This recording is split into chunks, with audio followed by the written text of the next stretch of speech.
2 വയസ്സിന്റെ ഇളയതിനെ കെട്ടുമോ? ഇല്ല, കെട്ടൂല.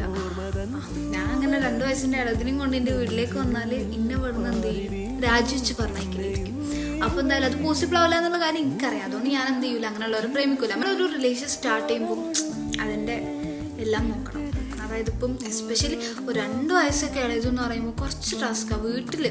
വീട്ടുകാരും നാട്ടുകാരും മാവന്മാർ കൺവിൻസ് ചെയ്യാൻ ഭയങ്കര ടാസ്ക്കാണ്. അപ്പോൾ എന്തായി കഴിഞ്ഞാലും എന്നെ സംബന്ധിച്ച് ഞാൻ കിട്ടൂല. ഞാൻ ആദ്യം നോക്കിയും കണ്ട അതിന് നിൽക്കുള്ളൂ. നമ്മൾ ഒക്കെ നോക്കിയും കണ്ടു നിന്ന് കഴിഞ്ഞാൽ നമുക്ക് നല്ലത്. കാരണം നമ്മളിപ്പം ഏജൊന്നും നോക്കാണ്ട് പ്രേമിച്ച് ലാസ്റ്റ് അത് കല്യാണപ്രായം ആകുമ്പോൾ എന്തായി കഴിഞ്ഞാലും ഭയങ്കര പ്രശ്നമായിരിക്കും.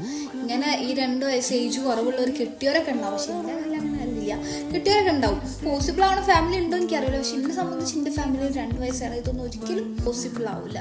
എൻ്റെ ഫാമിലി എന്നല്ല, ഓൾമോസ്റ്റ് എല്ലാ ഫാമിലിയിലും അങ്ങനെ തന്നെ ആയിരിക്കും.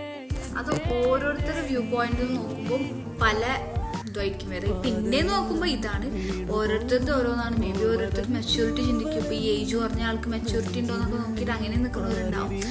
ബട്ട് ഞാൻ എൻ്റെതാണ് ഞാൻ പറഞ്ഞത്. എനിക്ക് ഇതിനാരും മുകളിലിടാൻ പറഞ്ഞത്. ഞാൻ എൻ്റെത് മാത്രമാണ് ഞാൻ പറഞ്ഞത്. ഓരോരുത്തർക്കും ഓരോ ഇഷ്ടമാണ്, ഓരോ ലൈഫാണ്, ഓരോ ഇഷ്ടമാണ്. 1 വയസ്സൊക്കെ ഇളയതാണെങ്കിൽ ഓക്കെ ഫൈൻ, കുഴപ്പമില്ല. പക്ഷെ എനിക്കറിയില്ല, ഓരോരുത്തർക്കും ഓരോന്നാണ്. ഇപ്പം ഈ ഒരു ക്വസ്റ്റ്യൻ തന്നെ പലർക്കും പല അഭിപ്രായം ഉണ്ടാവും. അതേപോലെ ഞാൻ എൻ്റെ അഭിപ്രായം പറഞ്ഞെങ്കിൽ ഇപ്പോൾ എല്ലാവരും പൊങ്കാലിടാൻ വരണ്ട. 2 എന്നെ സംബന്ധിച്ച് നോക്കുമ്പോൾ എനിക്ക് എന്തോ കൂടുതലായിട്ട് തോന്നുന്നു. ഇപ്പോൾ മെച്യൂരിറ്റീൻ്റെ കേസിൽ ഓനക്ക് നല്ല മെച്യൂരിറ്റി ഉണ്ടെന്നുണ്ടെങ്കിൽ കുഴപ്പമില്ല, എനിക്കറിയില്ല. നിങ്ങളെ ഇഷ്ടമാണ്. ഞാൻ